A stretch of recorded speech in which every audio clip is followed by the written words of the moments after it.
اهدنا الصراط المستقيم صراط الذين أنعمت عليهم غير المغضوب عليهم ولا الضالين آمين.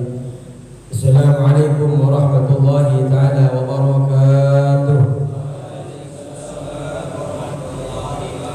بسم الله الرحمن الرحيم.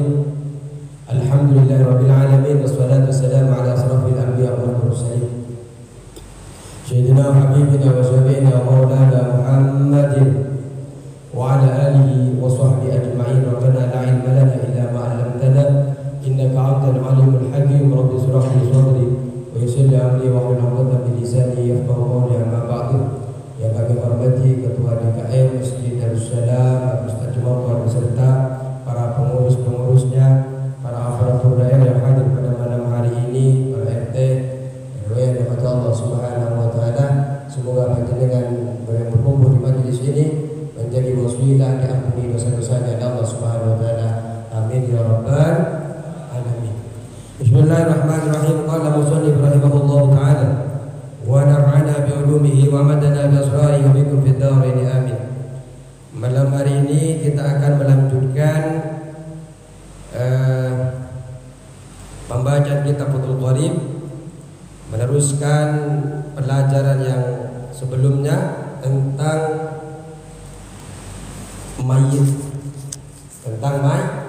mayit, pengurusan jenazah.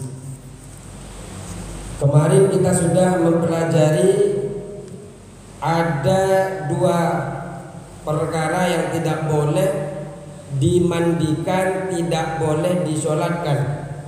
Yang pertama yang telah kita bahas di pelajaran sebelumnya adalah orang yang wafat mati syahid.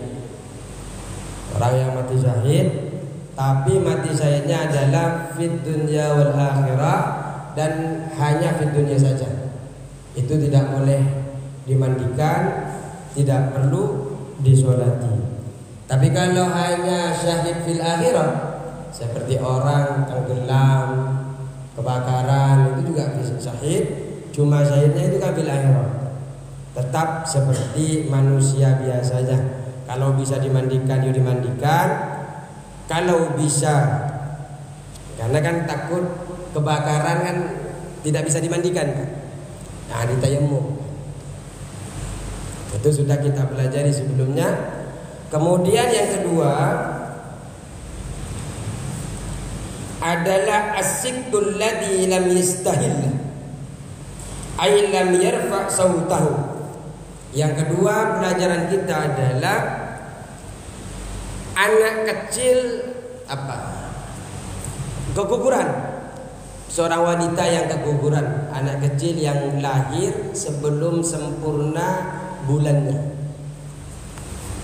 Kalau kita kenal keguguran, asitu, keguguran, kemudian dia tidak mengeluarkan suara, tidak berteriak, tidak mengeluarkan suara dengan cara berteriak. Fa in istahalla sari'an aw baka fa hukmuhu kal kabir. Kalau dia bersuara atau menangis saat lahir, maka dia hukumnya seperti orang dewasa.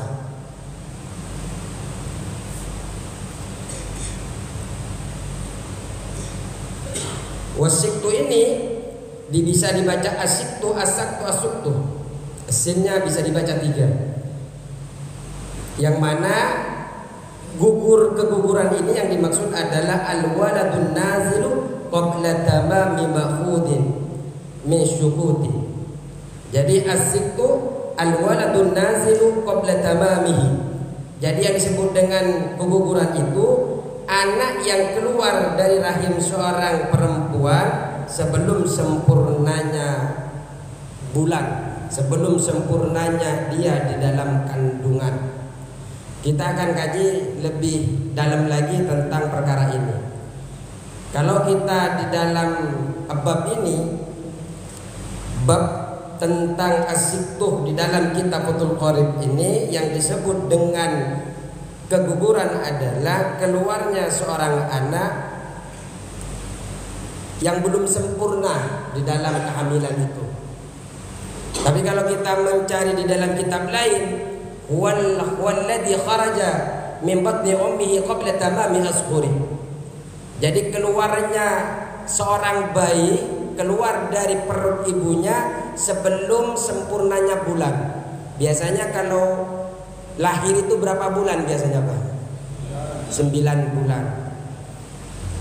Dia belum sempurna 9 bulan, tapi kalau yang dianggap di dalam Islam sebagai anak yang keguguran, anak yang disebut gugur itu adalah anak yang belum sempurna 6 bulan. Kemudian keluar dari rahim ibunya, keluar dari perut ibunya, maka itu disebut dengan keguguran, disebut dengan as-siqtu. Hukumnya berbeda-beda di dalam menangani keguguran ini, berbeda-beda. Wa yahtalifu hukmuhu bihtilafati halatihi. Jadi cara menanganinya ini tergantung kondisinya. Kondisi daripada keguguran itu ada 3. Halatus sitti salasatun. Jadi keadaan daripada orang yang keguguran ini, kalau kita kenal prematur, ya, kenal prematur. Orang prematur ini ada 3 keadaan, Pak. Yang pertama, jika tampak jelas pada bayi tanda kehidupan seperti menjerit, berteriak, bergerak, nafas, maka humnya disolati, kemudian dikuburkan. Jadi kan yang fardu kifayah kan 4, Pak. Dimandikan, dikafani, disolati, dikuburkan. Anak yang prematur, artinya yang keluar sebelum 6 bulan, ada tanda-tanda kehidupan, nafasnya ada, suaranya ada, atau salah satunya, maka anak yang seperti ini hukumnya sama dengan orang dewasa. Bisa dipahami ini? Nah, ini yang pertama. Yang kedua, jika tidak nampak pada bayi tanda-tanda kehidupan, keluar nih, enggak suara, enggak nangis, ya, enggak apa lagi, enggak gerak. Ini berarti kan tidak ada tanda-tanda kehidupan di dalam manusia. Akan tetapi sudah tampak bentuk anggota manusia yang ada di dalam anak yang prematur itu. Kan ada, Pak? Sudah tampak tangannya ada, telinganya ada 2, hidungnya ada 1. Yang penting tidak kurang. Artinya kalau ada hidungnya ada 2, itu sudah nampak. Nah, kalau sudah nampak tapi tidak ada tanda-tanda kehidupan di dalamnya, maka hukumnya dimandikan, dikafani, tidak disolati, kemudian dikuburkan. Ini menurut pendapatnya Ibnu Hajar. Nah, ini ditafsil, ya. Hukumnya ditafsil nanti itu. Kalau menurut Ibnu Hajar, apabila ada anak keguguran, maksudnya anaknya yang keguguran, Pak. Enggak mungkin anak melahirkan. Takut ini harus diperjelas. Mana Ustaz ada anak melahirkan? Tidak. Yang dimaksud di sini adalah anak yang lahir, kemudian sudah berbentuk manusia, kepalanya ada, telinganya ada, tangannya ada, tapi tidak ada tanda-tanda kehidupan di manusia tersebut. Nah, kemudian menurut Ibnu Hajar cukup dimandikan, cukup dikafani, tidak disolatkan, kemudian dikuburkan. Jadi tidak perlu disolati. Ini menurut Ibnu Hajar. Tapi kalau menurut Imam Romli diperinci. Menurut Imam Romli pernah kejadian seperti itu enggak di sini? Anak baru lahir sebelum umur 6 bulan, sudah lengkap kondisi badannya, tapi sudah mati di kandungan, Nah ini, kalau menurut Ibnu Hajar cukup dimandikan, dikafani, dikuburkan, nggak perlu disolati. Itu dicatat bagi pengurus masjid, dicatat. Kalau menurut Imam Romli, apabila keluar sebelum 6 bulan, ini diperinci kalau Imam Romli. Kalau Ibnu Hajar dipatok seperti tadi langsung. Kalau Imam Romli diperinci lagi, jika keluar lahir sebelum 6 bulan, lahir sebelum 6 bulan, maka bayi tersebut cukup dimandikan, cukup dikafani, tidak perlu disolatkan, kemudian dikuburkan. Ini pendapat Imam Romli pertama. Tapi ini yang kedua, menurut Imam Romli. Tapi kalau dia keluar setelah 6 bulan, walaupun sudah berbentuk tapi tidak ada tanda-tanda kehidupan, tapi kalau sudah lebih dari 6 bulan, hukumnya seperti orang dewasa. Dimandikan, dikafani, disolatkan, dikuburkan. Nah ini kalau pendapat Imam Romli. Kalau Ibnu Hajar, yang penting mau berapapun, yang penting tidak adanya tanda-tanda kehidupan, tidak ada tanda-tanda kehidupan. Kemudian dia lahir sudah berbentuk manusia, nggak usah disolatin. Yang penting dikafani, dimandikan, dikuburkan langsung. Tapi kalau Imam Romli ditafsir, diperinci. Kalau sebelum 6 bulan dimandikan, dikafani, tidak disolatkan, dikuburkan. Kalau lebih 6 bulan lahirnya, dikafani, dimandikan, dikafani, disolati, dikuburkan. Ini bisa dipahami nih untuk tafsirnya ini. Nah, itu kalau ini ini yang nomor 2 ini tidak tampak ya. Tidak tampak tanda-tanda kehidupan bayi ya. Tidak tampak kehidupan bayi, tapi badannya sudah tampak, sudah lengkap. Nah, ini yang kedua. Yang ketiga sekarang. Yang ketiga adalah jika tidak tampak bentuk tubuh manusianya, jadi hanya sepotong daging. Nah ini yang sekarang badannya sudah tidak tampak. Ya kalau nggak tampak ya mesti tidak ada tanda-tanda kehidupan. Sudah masih sepotong daging, Pak. Bagaimana cara mengurusnya sepotong daging ini? Maka tidak diwajibkan sesuatu apapun, akan tetapi disunnahkan menutup atau dibungkus dengan kain kemudian dikubur. Jadi melihat keadaannya ini kan ada tiga apa yang telah kita pelajari tadi. Yang pertama adalah ada tanda-tanda kehidupan, kemudian badannya sudah tampak. Ya, yang kedua ada tanda-tanda kehidupan, tidak ada tanda-tanda kehidupan tapi badan sudah tampak. Yang ketiga tidak tampak apapun, jangankan kehidupannya, dagingnya mukanya belum tampak, masih sepotong daging. Nah kalau yang nomor 3 ini cukup dikuburkan saja, disunahkan dibungkus. Kalau yang pertama komplit, kalau yang kedua hanya tidak disolati saja, yang kedua hanya tidak disolati. Tapi kalau Imam Romli, kalau lahirnya sebelum 6 bulan, badannya sudah terbentuk tapi tidak ada tanda-tanda kehidupan, seperti menangis, seperti berteriak, seperti bernafas. Kalau sebelum 6 bulan tidak perlu disolati. Kalau lebih dari 6 bulan lahirnya, kemudian seperti hukumnya orang dewasa. Baik, ini sudah lengkap.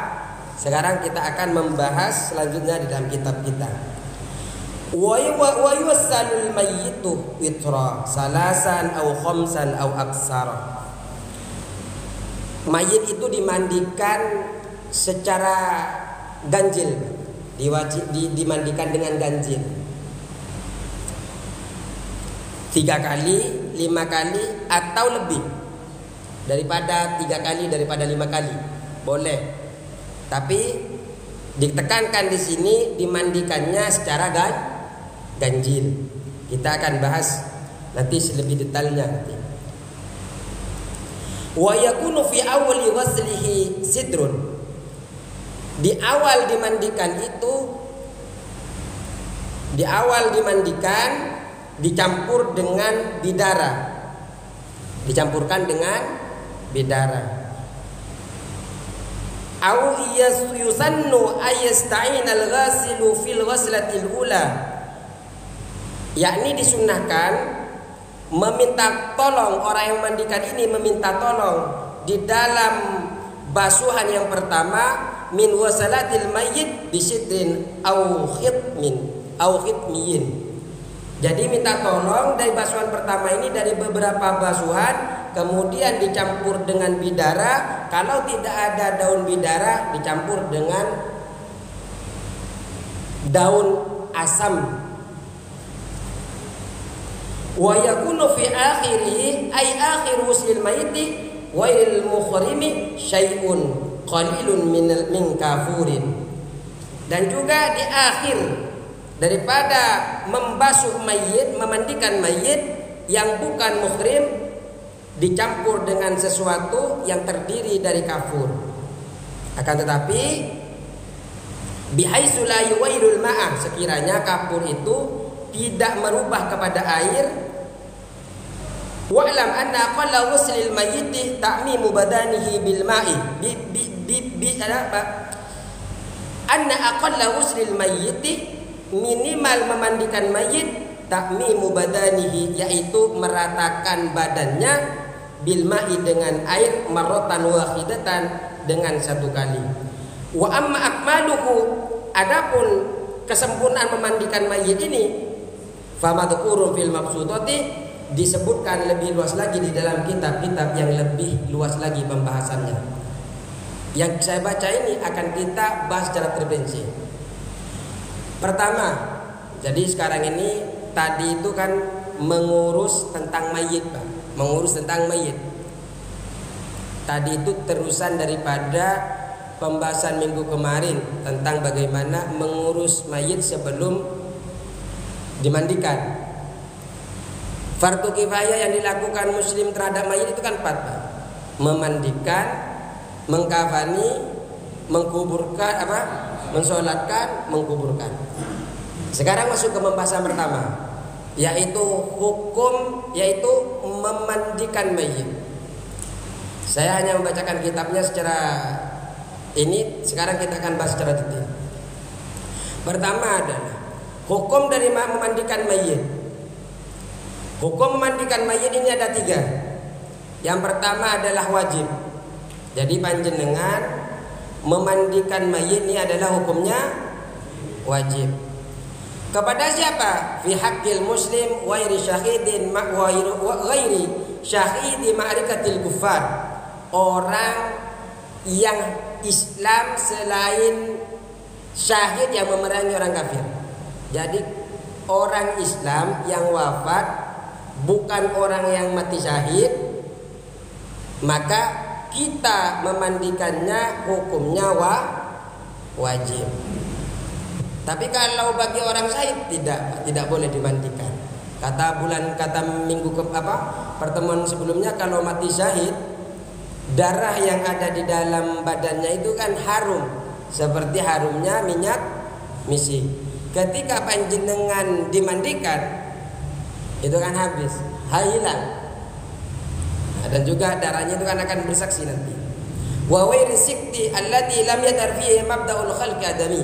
Dan juga selain bayi yang prematur, yang tidak tampak bentuk tubuhnya, bentuk manusianya. Jadi yang pertama, hukum memandikan mayit adalah wajib. Kepada siapa? Di dalam hak memandikan muslim. Jadi orang muslim, di dalam muslim ini wajib hukumnya memandikan mayit. Artinya ketika ada mayit wajib dimandikan, Pak. Yang penting mayit yang dimandikan adalah orang Islam, yang bukan mati syahid, yang bukan mati karena kekuburan dan badannya sudah berbentuk. Karena kalau tidak berbentuk tidak perlu dimandikan. Yang pertama. Yang kedua adalah jaiz. Jaiz ini boleh dimandikan, boleh tidak. Bagi siapa? Bagi orang kafir atau bagi anak yang keguguran yang tidak tampak di dirinya bentuk tubuh. Jadi sebenarnya memandikan anak yang belum sempurna bentuk badannya itu boleh-boleh saja, tapi tidak sampai pada ranah wajib. Jadi bagi orang kafir jaiz, boleh memandikannya, boleh. Yang ketiga haram. Panjenengan memandikan orang yang mati syahid di dalam memperjuangkan agama karena Allah. Hukum panjenengan memandikan orang syahid ini hukumnya adalah haram. Ini adalah hukumnya wajib, jaiz dan haram. Bisa dilanjutkan atau masih ada tidak paham untuk hukumnya ini? Sudah. Jadi yang wajib untuk muslim selain syahid, selain keguguran, kemudian yang jaiz itu bagi orang kafir, mandikan boleh, enggak mandikan boleh, langsung dikubur maksudnya. Kalau enggak dimandikan langsung dikubur. Yang ketiga adalah haram. Bagi siapa? Bagi umat Islam yang berperang kemudian wafat peperangannya karena Allah Subhanahu wa taala. Ketika dimandikan, maka hukum memandikan panjenengan adalah haram. Kalau sudah paham kita lanjutkan. Baik. Minimal, ini yang ada di dalam kitab tadi, minimal memandikan itu adalah meratakan seluruh badannya dengan air. Artinya minimal itu disiram sudah cukup, Pak. Yang penting air itu sudah rata. Ini adalah minimalnya. Artinya kalau panjenengan ingin minimal yang tidak ribet lah maksudnya, cukup menyiraminya seluruh badannya dengan air, diratakan air itu kepada seluruh badan, maka itu sudah cukup. Sudah cukup. Tapi kan kita tidak bisa, Pak. Maksudnya hanya sekedar memandikan seperti itu. Kita kan harus memberikan pelayanan terbaik, ngantar itu mayit dengan cara yang terbaik. Islam. Bagaimana caranya? Akmalul usli lahu khutuwatun. Ada beberapa langkah. Ini kita akan bahas sedikit lama sekali. Pertama, kita langsung bacakan kepada maknanya saja. Pertama, mayit itu diletakkan di tempat mandi. Mayit itu diletakkan di tempat mandi. Kemudian kalau bisa diletakkan di atas papan, yang mana papannya itu ada lubang. Kenapa ada lubang? Agar air itu tidak kembali, agar dia itu tidak kena percikan. Ketika dimandikan mayitnya biar nggak kena percik, atau air yang mengalir itu tidak kembali lagi kepada si mayit. Jadi kalau bisa di bawahnya itu pakai papan, kemudian papannya itu berlubang sehingga air terus netes ke bawah. Dan juga mayit itu ditutupi dengan kain yang tipis. Nah, ini langkah-langkahnya. Posisinya mayit itu terlentang, kakinya menghadap ke arah kiblat. Ini yang sempurna. Langkah-langkah yang saya bacakan yang sempurna.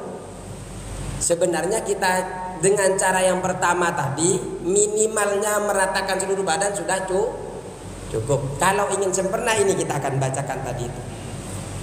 Kemudian setelah terlentang kakinya menghadap kiblat,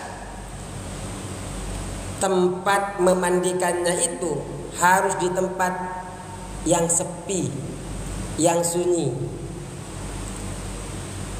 di bawah atap.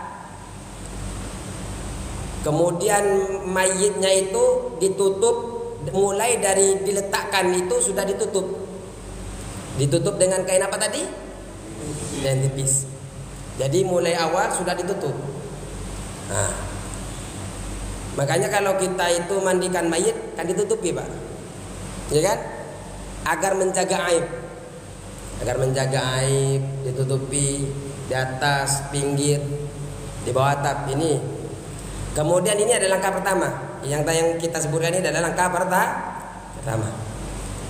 Kemudian yang memandikan ini menggunakan sepotong kain dengan di atas sepotong kain di tangan kiri. Kalau sekarang sudah ada sapu tangan. Ini kitab ini kayaknya belum canggih. Tangan kirinya menggunakan sepotong kain di tangan kirinya, kemudian menuangkan air murni pada mayit. Air murni itu air yang belum campur apa-apa. Karena nanti kan ada air yang dicampur dengan bidara, kemudian ada yang campur dengan kapur, ya. Dituangkan air murni mulai dari kepala sampai kaki mayit.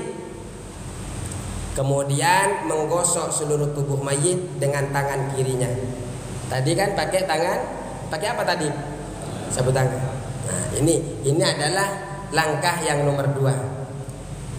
Jadi yang pertama tadi meletakkan mayit sampai posisinya, sampai tempatnya seperti apa, ada bayangannya kan?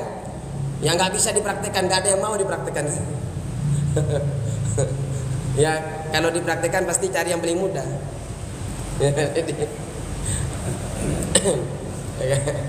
Di sini nggak usah praktek. Sudah ada kebayang di otak sebenarnya panjenengan. Nah, jadi yang pertama dan yang kedua sudah. Yang kedua tadi tentang bagaimana membasuhnya dengan tangan kiri pakai kain ya. Nah, yang ketiga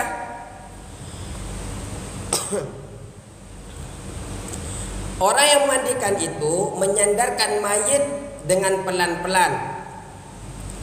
Menyandarkan mayit dengan pelan-pelan, meletakkan tengkuk mayit di lutut orang yang mandikan. Dulu pakai di kampung itu pakai lutut, Pak. Kan begini biasanya, mohon maaf ya. Dulu kan begini, sekarang kan nggak pakai begitu, Pak. Di mana? Itu di sana. Sekarang sudah pakai keranda. Kalau nggak pakai kerandanya sumbangnya wafatnya lebih dari 1. Nggak kayak tahun apa? Corona itu kan kekurangan ambulan, kekurangan kayak gitu, kekurangan. Caranya itu adalah meletakkan orang yang mandikan ini menyandarkan mayit dengan pelan-pelan, meletakkan tengkuk mayit di lutut. Ini tengkuk, Pak. Antara ini ke leher ini tengkuk. Di lutut orang yang mandikan.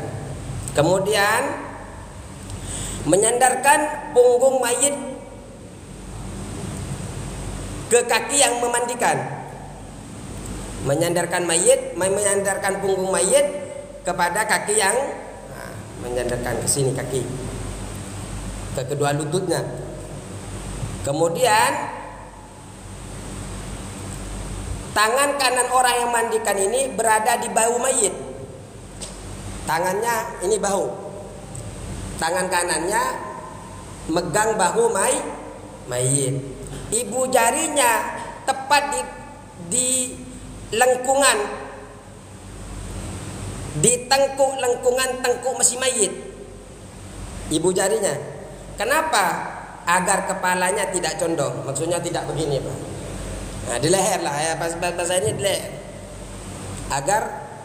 Agar mayitnya itu tidak condong begini, terlalu dia dipegang sama tangan. Tugasnya tangan kiri apa? Wa yamsahu haina aydihim biyadil yusra. Lalu mengusap tangan kiri ke mayit. Tugasnya tangan kiri, Pak. Tadi tangan kiri sudah dipakai apa? Kain. Tugasnya tangan kiri. Satunya megang, satunya ngusap. Untuk apa jenengan ngusap-ngusap ini, Pak? Bukan asal ngusap, Pak. Tujuannya adalah agar kotoran itu keluar yang ada di dalam perut. Kemudian membakar wangian sejak awal prosesi dimandikan. Jadi dulu itu kalau di kampung itu kan biasanya bakar menyan, Pak. Enggak ngusir jin, enggak ngundang jin, enggak ngundang malaikat. Itu hanya sekedar wewangian itu untuk menyan tadi hanya untuk agar tempat pemandian itu tidak ada mistis-mistis, Pak. Kalau ada yang wewangian itu hanya untuk memberikan wangi di sekitar. Jadi jangan sampai ini ngundang malaikat, ngundang apa. Ya kalau nggak selawat dia nggak datang. Jadi mulai di awal prosesi membakar wewangian sampai memandikan. Untuk apa? Liyasturu raihah, agar menutupi bau tidak sedap.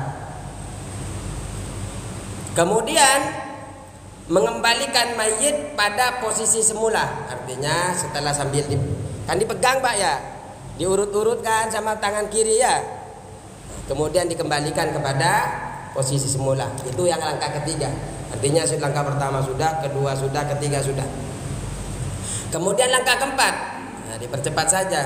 Yang penting ada bayangannya saja, Pak. Pas ada acara lagi mandiin, ingat itu diamalkan. Enggak ingat enggak apa-apa, Pak. Karena cukup diratakan sudah selesai memenuhi kewajiban dari memandikan yang dianjurkan oleh agama.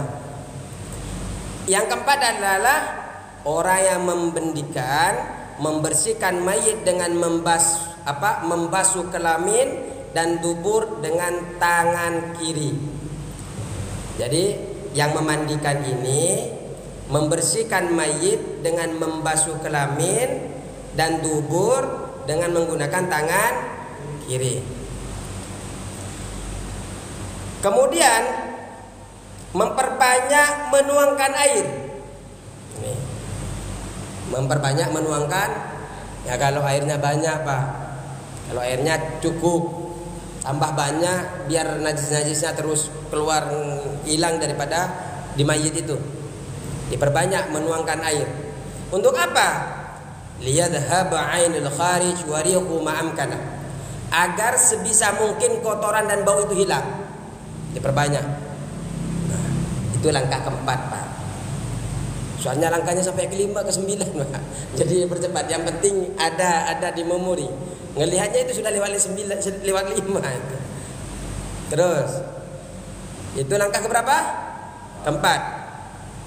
Kemudian langkah kelima, orang yang mandikan menghilangkan dengan lap atau kain baru. Artinya kalau sudah selesai berada di bawah kukunya, di kedua telinganya, di hidungnya, di mulutnya, terus yang ada di kotoran di kedua matanya, kotoran di kedua mata mayit itu juga dibersihkan. Nah, ini sudah langkah yang kelima. Kemudian langkah keenam, kira-kira terbersih nggak nanti ini? Takut nggak selesai, sayang. Kemudian yang keenam, orang yang memandikan mewudhui mayit secara sempurna. Maksudnya secara sempurna dengan apa? Dengan sunnahnya, dengan dikiran-dikirannya dibaca semuanya. Rukun dan sunnahnya sama ketika mewudhukan si mayit. Tangan kiri dibungkus kain, nah ya, seperti tadi kain kurut, tangan kiri dibungkus dengan kain. Untuk apa? Dibungkus untuk menyiwaki dengan jari telunjuk. Jadi jari telunjuk untuk disiwaki. Kan sunnah, Pak, untuk wudu. Kemudian ketika mengkumuri dan memasukkan air ke hidung, Jadi ketika ingin mengumuri dan ingin mengistinsak mayit, maka kepalanya dimiringkan. Kenapa dimiringkan? Li'alla yasbiqal ma'u ila jawfihi, agar tidak ada air yang masuk ke dalam perutnya, ke tenggorokannya. Jadi dimiringkan. Jadi kapan jenengan dimiringkan mayitnya itu ketika ingin tamat matoh dan istinsak. Yang biasa mandikan mayit siapa? Ustaz nih. Di tamat matoh tidak? Di istinsak mayitnya. Nah, kalau di istinsak di tamat matoh dikumur-kumurkan seperlunya saja, jangan kemudian dibuka mulutnya dituang, jangan. Ya cukup. Kembung perutnya Pak. Kembung.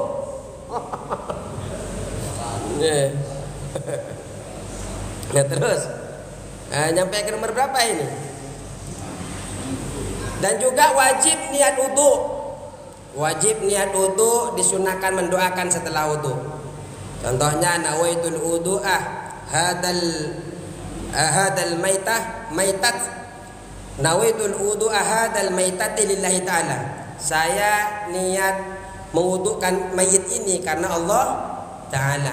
Atau kalau perempuan hadhil maitah tadi lillahi ta'ala, wudu'ah hadhil itu. Atau pakai bahasa Indonesia di dalam hati, saya niat mewudukan mayit perempuan ini, saya ingin mau nggak usah pakai bahasa Arab, tidak apa-apa. Pakai bahasa Jawa, pakai bahasa Garut, Tasik, pakai bahasa Inggris ya monggo Pak. Terus kemudian memandikan mayit dengan daun bidara. Atau kalau sumpamanya daun bidara tidak ada, panjenengan diganti bisa dengan sabun atau lainnya. Bukan mistis Pak, artinya bidara itu biar ngilangin setan, tidak. Agar menghilangkan bau tidak sedap yang ada di dalam badan si mayit. Kalau tidak ada, diganti dengan sabun. Yang paling bagus itu sabun cair Pak. Sabun air, enggak usah begini-begini Pak. Nah, sudah komplit ya. Kemudian memandikannya ini dengan sebanyak 3 kali. Nah ini kan kita bicara tentang yang sempurna, Jadi sebanyak 3 kali. Dimulai dengan, nah ini cara mandikannya. Dimulai membasuh dari kepala bagian atas sampai ke bagian dari bagian atas hingga janggut. Lalu dari ujung jari tangan kanan hingga pundak. Nah, jadi dari atas sampai janggut, dari kanan sampai pundak. Kemudian bagian sebelah kanan mulai atas hingga jari kaki. Pertama dari atas sampai sini, dari sebelah kanan tangan sampai pundak. Ini kan prosesnya pelan-pelan. Kepala sampai sini, sini sampai sini. Kemudian dari atas, mulai dari atas hingga kepada ujung jari kedua kakinya. Kemudian membasuh bagian kiri sebagaimana bagian kanan. Nah, tadi kan bagian kanan, dari atas lagi sampai sini, sini, kemudian dari atas sampai ke bagian kaki. Itu kesempurnaannya. Ntar minum dulu Pak. Allahumma barik. Nah, jenengan sudah minum? Wah, sudah mau habis. Saya yang ngisi belum minum.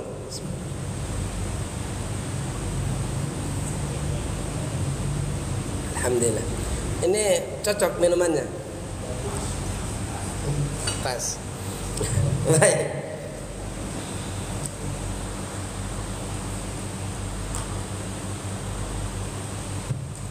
Kemudian Sampai mana tadi ya?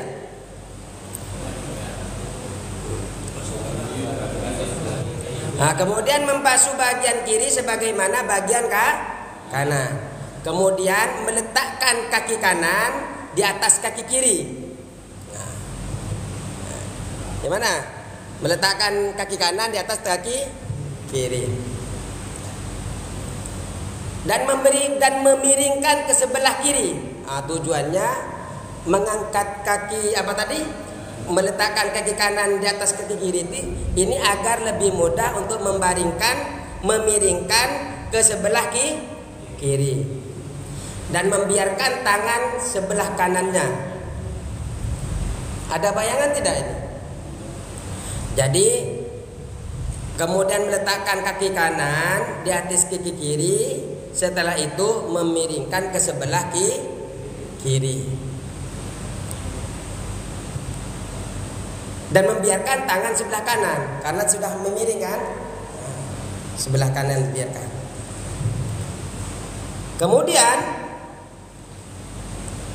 membasuh bagian belakang, tinggal dibasuh. Kemudian membasuh bagian belakang sebelah kanan, kan sudah belok kiri Pak, berarti yang sebelah kanan dulu yang dibasuh. Nah, kalau ada contohnya enak. Cuma siapa yang mau ini? Mulai dari pundak sampai ke ujung jari. Jadi mulai dari pundak, bukan dari kepala, dari pundak sampai ke ujung jari kaki. Kemudian meletakkan kaki kiri di atas kaki kanan. Jadi setelah selesai, sebaliknya meletakkan kaki kiri di atas kaki kanan. Kemudian memiringkan mayit ke sebelah kanan. Untuk apa? Seperti tadi, membiarkan sebelah kiri sambil menggosok-gosok, lalu membasuh bagian badan belakang sebelah kiri, mulai dari pundak sampai ke ujung kaki. Dan melakukan ini dilakukan sebanyak 3 kali, disertai dengan pelan-pelan. Dilakukan secara pelan-pelan. Kemudian yang ke-8, ini yang sempurna. Menghilang apa? Yang berapa? 8. Menghilangkan sisa-sisa daun bidara atau sabun dengan tata cara di atas. Artinya kalau masih ada sabun-sabun, caranya sama dengan di atas. Yang dimiringkan kalau ada apa-apa di sini, kalau ada di sini dimiringkan ke sini, belakangnya masih ada dimiringkan lagi dengan cara kakinya. Kalau mau dimiringkan ke kiri berarti kaki kanan dia ditaruh di atas kaki kiri, miringkan. Terus pada basuhan ketiga, ini kan dibuang. Kalau basuhan pertama kan dengan air yang murni, Pak. Basuhan kedua dicampur dengan sabun. Nah, yang sekarang di basuhan ketiga ini dicampur dengan sesuatu yang terbuat dari kapur. Seluruh badannya dicampur dengan apa? Dengan kapur untuk dituang untuk kepada seluruh badan. Dengan cara yang telah kita lakukan tadi itu. Lalu menundukkan kepala mayit dengan secara pelan agar air yang masuk keluar dari mulut, agar air yang masuk ke dalam badan itu keluar dari mulutnya. Jadi dinundukkan dengan pelan. Jadi tundukkan dengan pelan, Pak. Jangan sampai masalah pribadi ketika mandikan dibalaskan ketika mandikan, jangan. Wah, ini dulu mandikan bukannya basuh pelan-pelan. Jangan, Pak. Mereka sudah meninggal, doakan saja yang terbaik. Jangan ya. Ya, kesempatan ini dulu nggak berani nindes saya terus. Jangan. Hanya mesen. Jangan sampai begitu. Jangan ada yang seperti itu sambil dicubit. Nggak boleh ya. Terus nggak apa-apa, adalah kita lanjutkan dulu. Terus tadi dibasuh sempurnanya 3 kali. Lebih sempurna lagi, melebihi dari 3 kali itu lebih sempurna lagi, yaitu basuhan 5 kali. Basuhan 5 kali lebih sempurna daripada basuhan 3 kali. Ada yang lebih lagi daripada basuhan 5 kali yang sempurna, basuhan 7 kali. Basuhan 7 kali lebih sempurna daripada 5 kali. Ternyata daripada 7 itu ada yang lebih lagi. Basuhan 9 kali lebih sempurna daripada yang 7 kali. Sudah cukup pada 9 itu. Kemudian kenapa bilang cukup? Karena kalau panjenengan dilanjutkan nggak selesai-selesai, Pak. Makanya di dalam Islam itu dicukupkan sampai 9. Sampai habis pucat mayitnya. Baik, ini permasalahan yang perlu kita sampaikan. Wajib bagi orang yang memandikan dan yang menyertainya untuk tidak melihat aurat mayit. Mayat penasaran kayak apa nih? Jangan. Saya penasaran waktu hidupnya diomongin terus. Playboy sumpamanya. Dilihat kayak apa? Jangan. Jadi tidak boleh. Wajib bagi orang yang mandikan ini tidak menyertai untuk melihat aurat. Dan sunnah tidak melihat selain aurat. Artinya aurat laki-lakinya mana, Pak? Aurat laki-laki? Wajib tidak melihat, Pak. Ya dirasakan saja, Pak, ketika ini. Artinya di mana tempatnya? Enggak Ustaz ini enggak boleh terus ini. Enggak boleh dibuka. Masukin tangan saja. Nah, kemudian sunnah mempersiapkan tempat air yang besar untuk menghindarkan percikan air. Karena setelah basuhan air kan mercik, Pak. Jadi disunahkan mempersiapkan tempat yang besar, juga menyiapkan 2 tempat air. Air yang kecil, tempat air yang kecil sama tempat air yang sedang. Ini harus disiapkan. Menyiduk air itu dengan alat kecil. Ya kan nggak mungkin, Pak. Tempatnya kecil kemudian diciduk dengan alat besar. Pastinya yang besar diciduk dengan alat nggak muat soalnya, Pak. Siduk. Kalau seumpamanya seperti sekarang ini pakai selang, tidak masalah. Artinya lebih simpel pakai selang. Lebih mantap, lebih apa?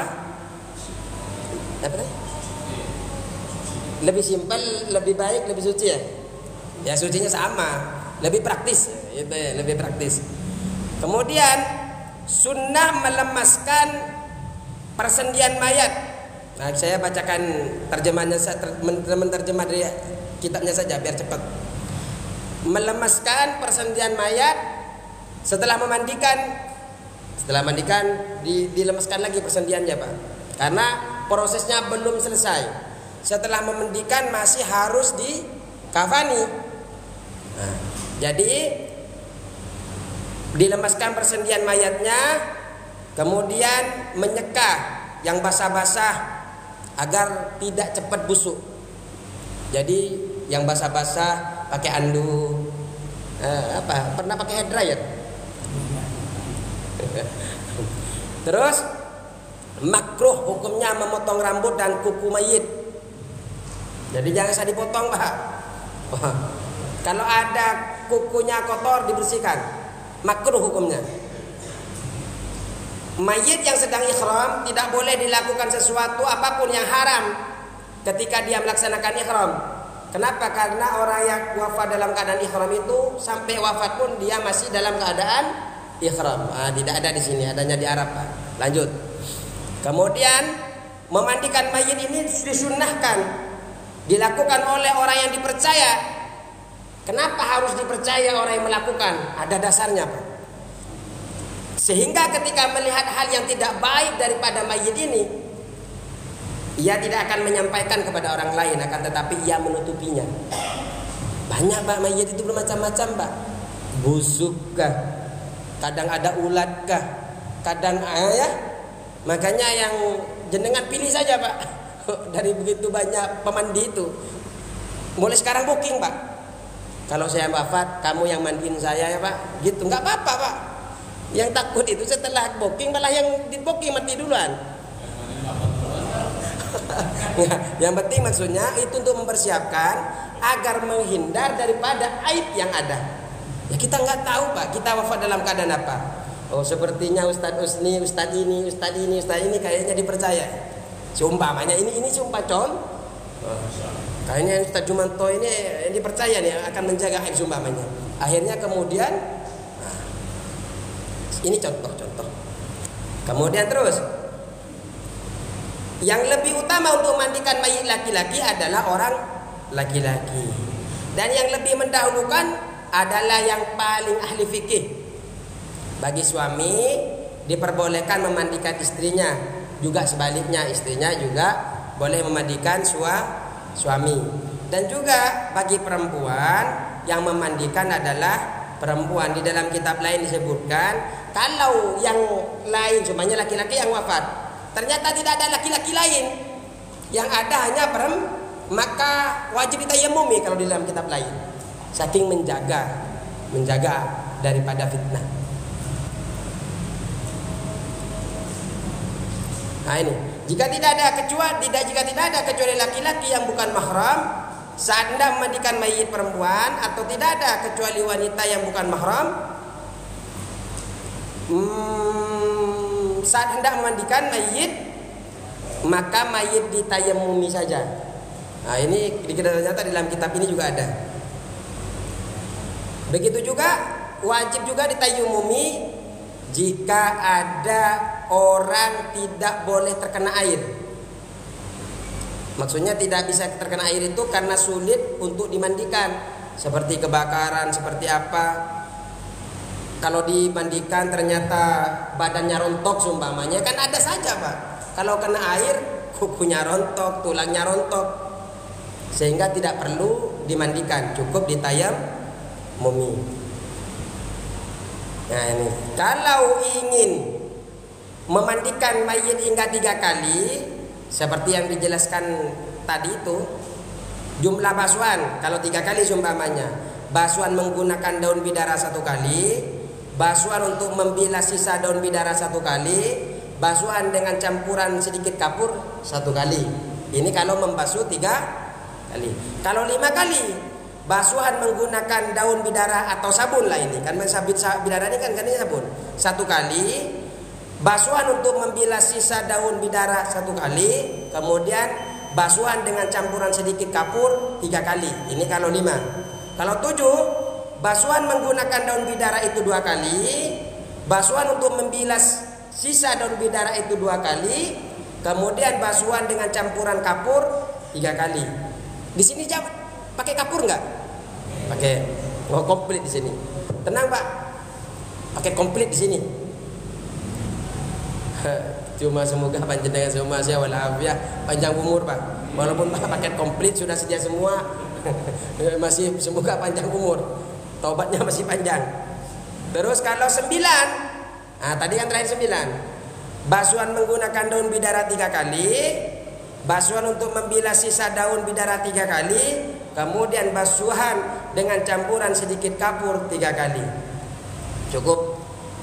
Insyaallah minggu ketiga kita akan bertemu lagi dengan tema beda.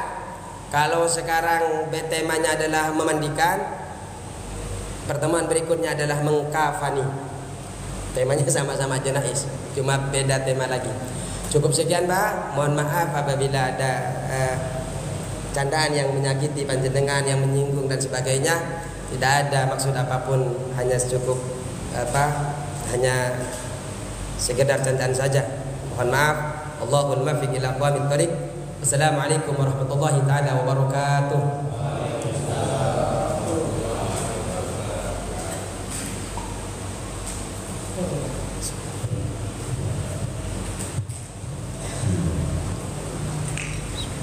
Allahu Akbar, Allahu Akbar.